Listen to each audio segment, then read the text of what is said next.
Donc les points techniques, je vais commencer par les fondations. Et je vais vous montrer ça avec un peu de visuel. Donc les fondations, moi j'ai juste mis des trottoirs, hein. Il y en a un ici et de l'autre côté c'est un bloc de béton. Alors j'ai juste mis une feuille de bitume au-dessus, hein. Ça c'est pour éviter que l'eau stagnante puisse imprégner en fait les madriers, hein, qui sont la fondation. En fait les madriers, ce que vous voyez un petit peu en vert ici, c'est la couleur, c'est la couleur de l'antiseptique, hein, c'est du jaune qui passe au vert. Alors j'utilise souvent de l'huile recyclée. Cette fois j'avais un reste de bidon, j'ai utilisé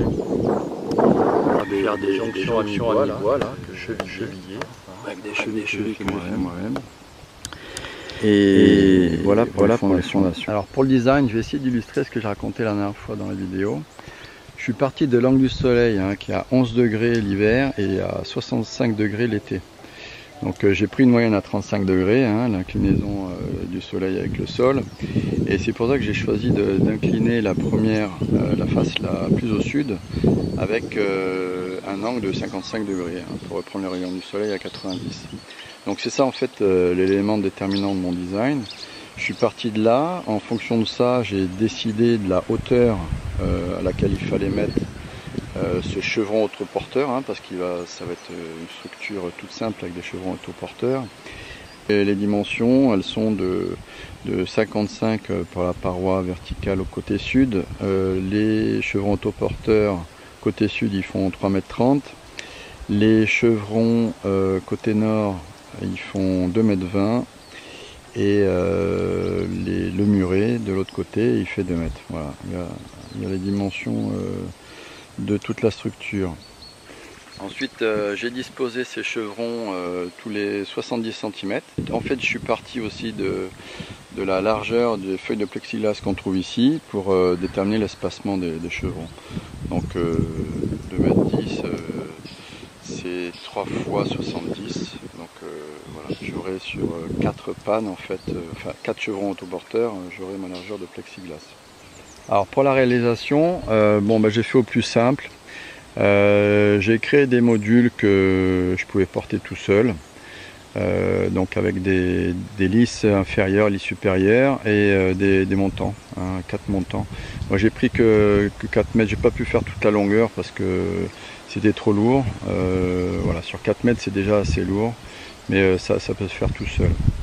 Donc sur cette façade là j'ai un module de 4 mètres, un module de 2 mètres, et sur la façade pignon qu'on voit ici, alors le voilà, le mur pignon, hein. Ça c'est le module que je suis venu fixer sur la façade, celui qui était déjà posé, et ce module m'a permis en fait d'installer ce poteau. Alors, le poteau et la panne dessus c'est du temporaire, hein. Ça m'a permis en fait d'aller poser un à un les chevrons côté sud, et ensuite d'aller installer mes platines en tête de manière à liaisonner les deux chevrons autoporteurs. Ensuite je suis venu mettre des entretoises, hein, entre chaque chevron autoporteur, et puis comme en fait c'est une structure sans aucune ferme, je suis venu rajouter des entrées, alors on appelle ça des entrées retroussées, de manière à trianguler, hein, parce que en fait ce qu'on voit pas là c'est que j'ai des fixations, alors c'est des équerres, mais bon en fait c'est comme si c'était articulé en fait, hein, c'est pas vraiment posé comme sur une panne, hein, de façon standard. Donc en fait ça s'apparente à des connexions articulées, et il faut du contreventement. Donc les entrées retroussées qu'on voit là, ils participent. Je pense que je vais rajouter des jambes de force au niveau des montants. Alors d'abord je vais terminer, je vais contreventer tout ça dans une diagonale, et puis ensuite je verrai un petit peu la stabilité de la structure pour voir ce que j'ai besoin de faire au final. Ça y est, j'ai le polycarbonate qui est juste à côté de moi. Avant de le poser, je vais vous montrer ce que j'ai passé quand même ma journée à faire, c'est le contreventement. Vu que je suis en train de faire une vidéo sur la construction de toute la serre, Bon, il ne faudrait pas penser que cette étape-là, je l'ai sautée. Donc je vous montre le contrevendement parce que c'est peut-être une des choses les plus importantes une fois qu'on a fait la structure. Ce que j'ai fait sur les modules, donc ça les modules, je les ai montrés la dernière fois. On a un module de 4 mètres, un module de 2 mètres ici, et ici, voilà le contreventement que j'ai fait pour le premier module et le contreventement pour le deuxième module. Bon, contreventement, c'est juste une diagonale qui permet d'éviter le balancement en fait. En fait là j'aurais pu faire uniquement une croisée de contreventement sur ce cadre là, puisque tout ça c'est un seul élément, ça aurait suffi, mais bon j'ai pris la longueur des bastings que j'avais de 3 mètres, enfin c'est pas des bastings, hein, c'est du 5 par 5. Ce que je disais c'est que tout le contreventement je l'ai fait en 5 par 5. Donc ça c'est le mur nord, le mur pignon, la même chose. Donc ici c'est une ouverture prévue pour une porte, et de l'autre côté là il n'y aura qu'une porte de ce côté là, de l'autre côté on a deux portes, donc une ouverture ici, une ouverture là, et j'ai fait uniquement le contreventement ici. Encore une fois ça c'est un élément, donc le contreventement d'un cadre en fait suffit à contreventer le tout. Mais bon, c'est pas le plus important, enfin si c'est important bien sûr, les murs ils doivent être contreventés, c'est même très important, mais ce que je voulais montrer principalement c'est la ferme, parce que les fermes c'est pareil, faut pas croire que les entretoises qui sont entre les fermes peuvent assurer quoi que ce soit comme rigidité. En fait les entretoises c'est vraiment, pour moi c'est même pas structurel, c'est uniquement pour reposer le plexiglas, éviter que ça forme des cuvettes pour la neige. Mais c'est tout. Quand je ferai le polycarbonate, j'utiliserai uniquement les madriers autoporteurs pour poser mon échelle de toute façon. Donc c'est quand même résistant, hein, c'est une vis de 90, je crois que c'est du 3 mm que j'ai mis là.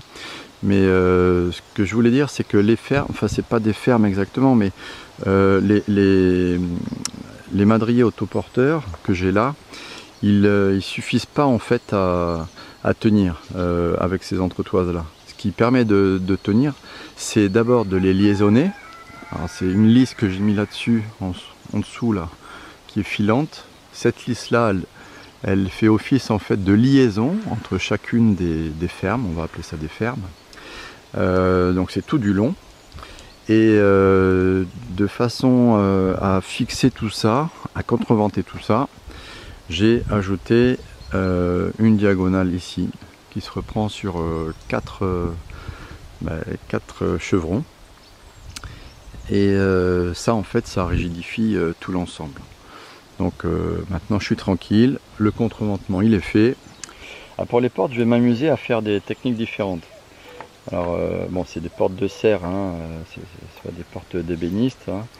Donc les méthodes que je vais utiliser, c'est pas pour toutes les portes, mais moi c'est pour voir en fait ce qui est le plus rapide, puis techniquement le plus performant aussi, parce que les assemblages de portes, bon, avec le temps, si c'est pas bien fait, bah, ça tient pas. Donc je vais vous montrer ces techniques là.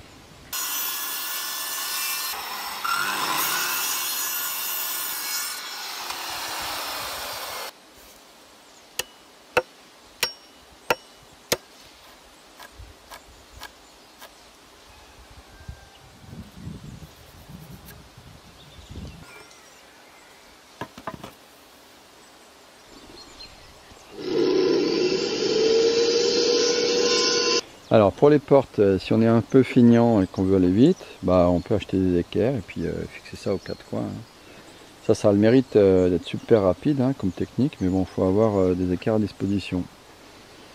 Ensuite, cette deuxième porte, je l'ai fait avec des assemblages à mi-bois. J'ai fait ça à l'arrache, hein, pour voir ce que ça donnait. Alors c'est pas tout simple, hein, c'est pas très rapide comme méthode. Et donc pour la troisième, j'ai gardé le même principe. J'ai pas fait d'assemblage à mi-bois, hein, j'ai fait plutôt ce qu'on appelle des épaulements, hein, juste en partie haute et en partie basse. Alors je pense que c'est un peu plus solide, parce que ça permet de mettre des vis toute longueur, enfin les vis de 7 cm ou même 9, hein, on peut mettre. c'est quand même plus costaud parce que les assemblages en mi-bois, on ne peut pas dépasser les 5 cm d'épaisseur.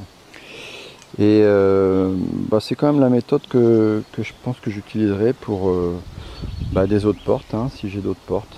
C'est quand même une méthode assez rapide. Alors pour les deux dernières, hein, il faut bien sûr trianguler et puis il vaut mieux mettre un renfort à mi-hauteur. C'est quand même plus solide, ça rigidifie bien l'ensemble.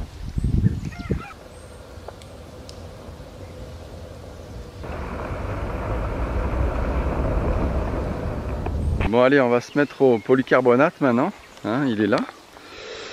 Et on va dérouler, alors c'est des rouleaux de 12 mètres, donc il me faut une sorte, une piste quoi. Et puis on va s'y mettre. Hein. Allez, on va se dérouler ça, on va y aller un par un. Oh, j'avais pas vu qu'il y avait un petit... Voilà. Et ben maintenant, il n'y a plus le choix. Faut tout poser.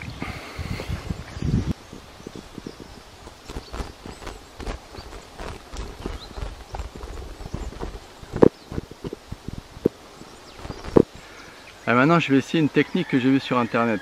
Alors, c'est pas donné à tout le monde. Hein. Moi, j'ai mis du temps à trouver le bon coup de poignet. Mais bon, avec un petit peu d'entraînement, on arrive à le faire quand même. Donc je vous montre ça, c'est assez pratique. Hein. Allez, je passe de l'autre côté.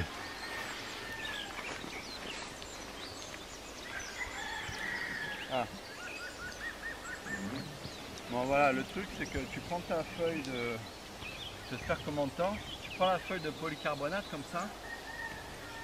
Et bon, faut avoir les poignets souples. Hein. Et attention, on va essayer ça. 1, 2.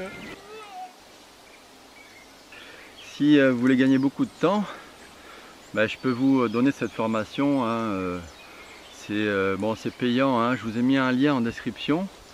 C'est une formation en 3 séances. C'est 100 € la séance. Bon, ça paraît cher comme ça, mais avec le temps que vous allez gagner, bon, le temps c'est de l'argent. Hein, et vous allez gagner 3 jours sur le montage de votre serre. Hein. Donc vous avez de la chance, en ce moment il y a une promotion spéciale, donc j'ai mis 10%, mais ça se termine ce soir à minuit. Donc si vous voulez en profiter, cliquez sur la description. Allez, je continue.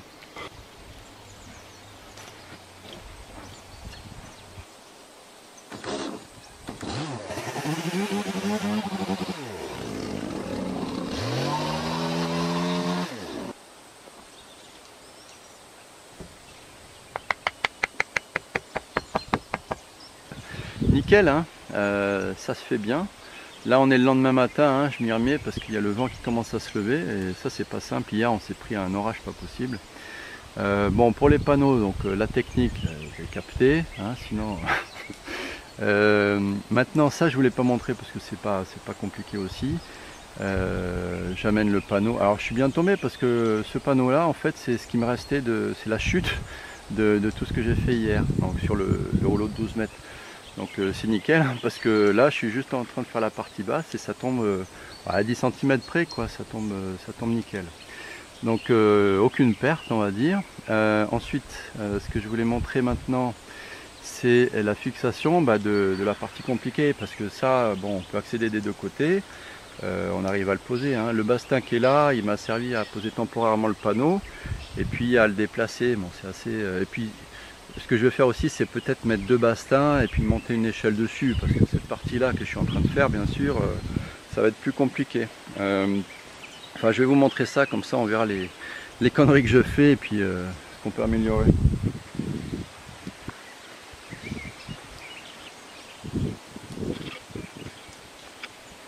Alors ça c'est le joint, hein, les accessoires pour jointer les panneaux entre eux. Bon alors ça j'ai essayé de l'utiliser, je vais vous montrer, j'ai essayé en fait avec comment ça s'appelle, la meule, d'enlever en fait une partie ici pour pouvoir le plier et essayer de faire ça sur le fêtage. Mais impossible, hein, c'est super compliqué donc moi j'ai pas trouvé la solution encore là-dessus.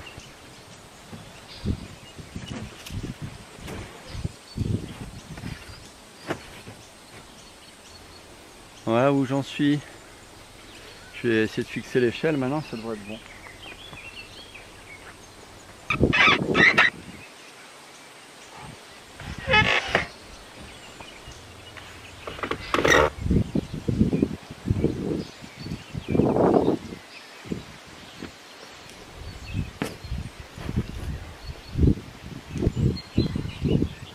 Alors à la force des bras, et puis pour le tenir, je me suis amarré à un truc comme ça, tu vois, un parpaing plein. Et quand en fait ça tient pas si jamais elle est trop pentue, mais bon comme ça tient. Alors on va essayer de faire vite et de pas se le prendre sur la gueule. Allez, c'est parti.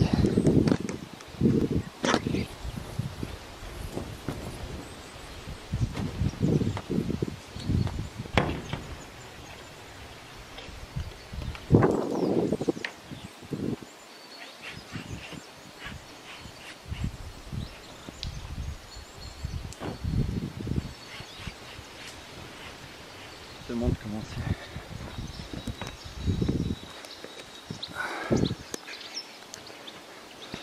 En bas c'est nickel, il y a juste le joint parce que ça c'est du espace, et là-haut c'est un peu plus large, mais bon ça fait au moins combien, ça fait 3 cm. Ouais, il suffit que ça soit court, hein. Allez, on va essayer de l'enfiler. Bon, il est rentré le joint, hein, donc nickel jusqu'en haut.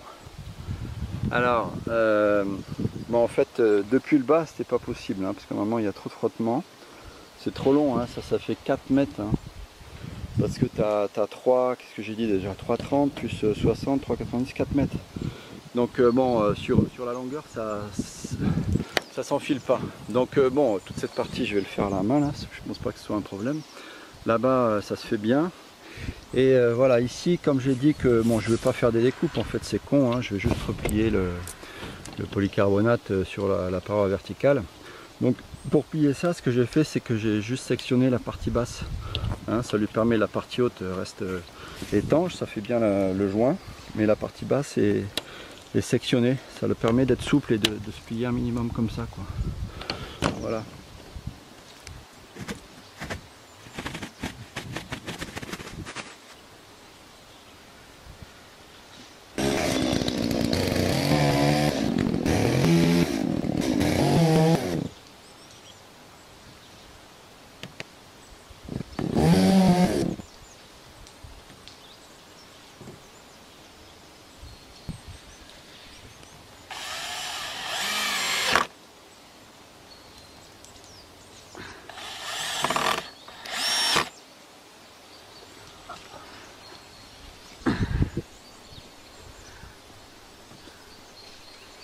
Maintenant il va falloir que tu m'aides parce que ok.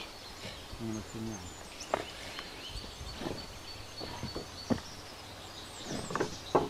T'as vu comment elle marche?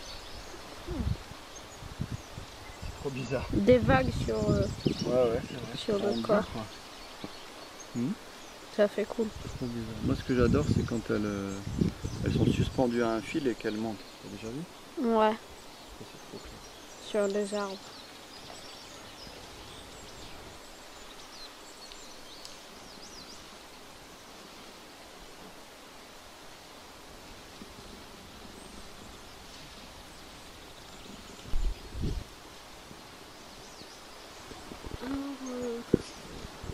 On laisse la graine, elle est comme ça. Il y a un petit trou.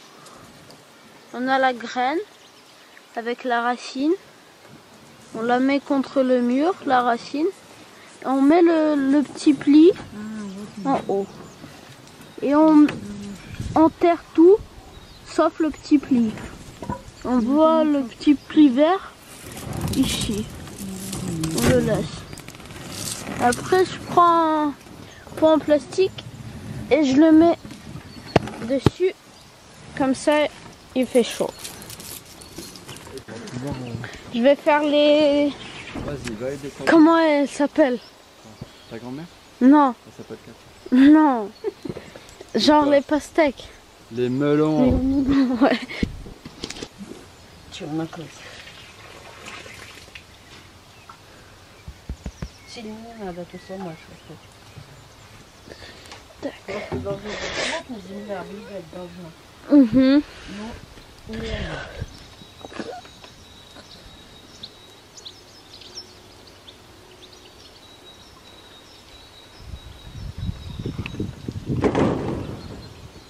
Ça va?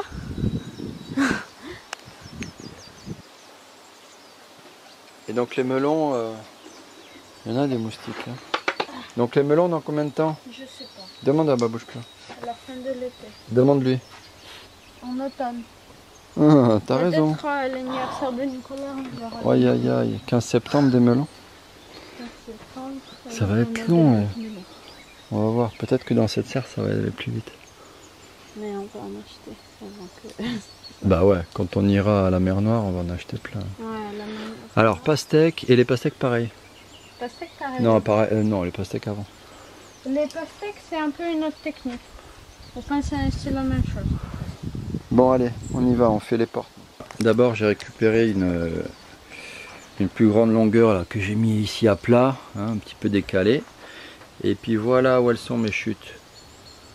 Voilà, voilà.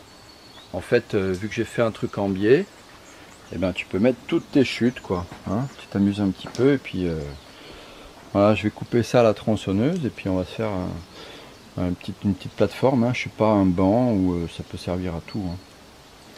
Voilà, pas mal, non? Ah, juste un truc vite fait là. On dit souvent que la tronçonneuse c'est un outil de bourrin, quoi. Mais bon, moi je commence à l'utiliser de plus en plus, et je vois en fait qu'on peut faire des trucs super précis. Hein. Là, ce que je voulais montrer, c'est que ouais, bon, on le voit pas le trait, mais bon, j'ai tracé un trait, et en fait, il suffit de se faire un guide. Hein. Il faut pas y aller à plat, il faut présenter la pointe sur le trait, et puis après ça va tout seul. Hein. C'est quand même super précis, quoi. Hein. Donc au fur et à mesure, moi j'utilise de plus en plus la tronçonneuse. Hein. Voilà, ça va être pas mal. Hein. Et le polycarbonate, ça peut servir à plein de trucs. Hein. Ouais. Suffit d'avoir un petit peu d'imagination. Hein. Top. C'est un peu le truc de l'urgence, quoi, si tu vas trop loin. Ouais. Le truc qui est...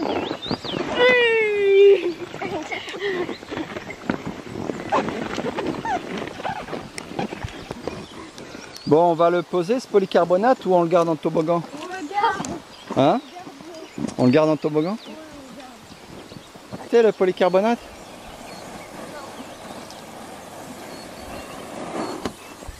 Tu me pousses? Alors, ok, on va faire comme ça. Attention, 1, 2... Nicolas, tu te mets pas au milieu. T'es prêt? Oh merde, oh merde, merde, ça va? Ça allait trop loin. Qu'est-ce qu'il y a, bébé? Mais il suffit qu'on fasse un... Faut qu'on achète, faut qu'on achète. Il faut qu'on achète, faut qu'on achète. Parce Ok, que... alors on va se faire un...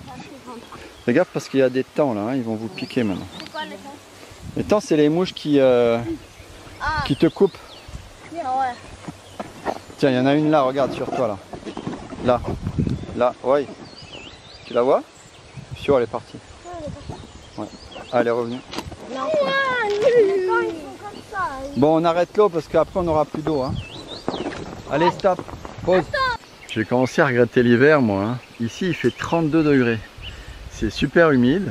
À l'extérieur, hein, à l'intérieur, c'est même pas la peine hein, d'en parler. Hein. Là, à l'intérieur de la serre, je peux pas bosser. J'ai commencé les plantations et puis bon, c'est comme le sauna. Hein. Il doit faire 60. Je vais mettre un thermomètre d'ailleurs pour voir combien il fait, mais il fait déjà super chaud.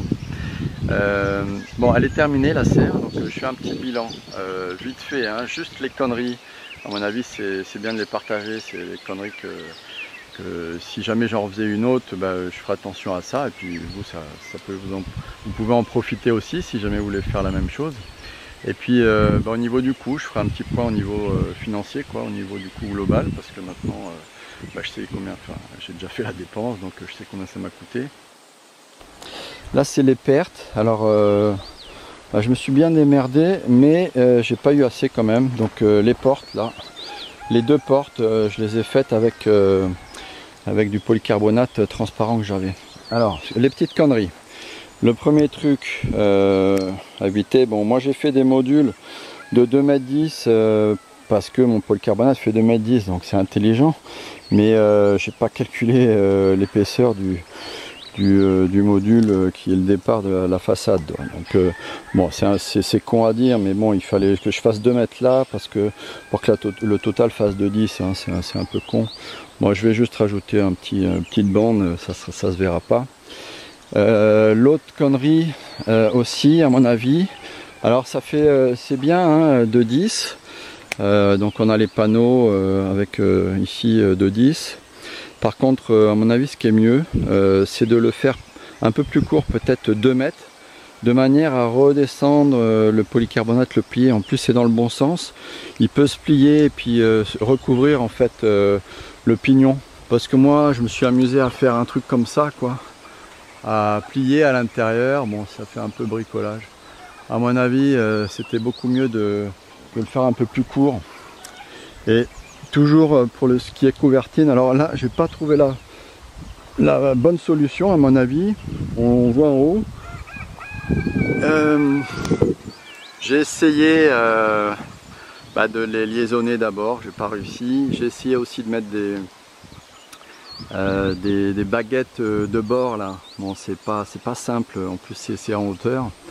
Je sais pas en fait ce qui aurait été moi voilà ce que j'ai fait, hein. J'ai encore découpé un petit morceau et puis j'ai fait une sorte de couvertine sur le fêtage. À mon avis ce qui aurait été bien de faire, c'est à l'intérieur de pas faire ce que j'ai fait, parce que moi mes entretoises elles sont au nu en fait du polycarbonate. Et là j'ai uniquement mis, enfin c'était uniquement pour le contreventement, je l'ai mis en sous-face des chevrons. Et en fait ça m'aurait servi si c'était au même nu que les entretoises. Et en fait ça m'aurait permis de plier en fait le polycarbonate par-dessus. Et ce que ça aurait permis de faire, c'est de le plier, de le redescendre peut-être 10 cm là, de le fixer.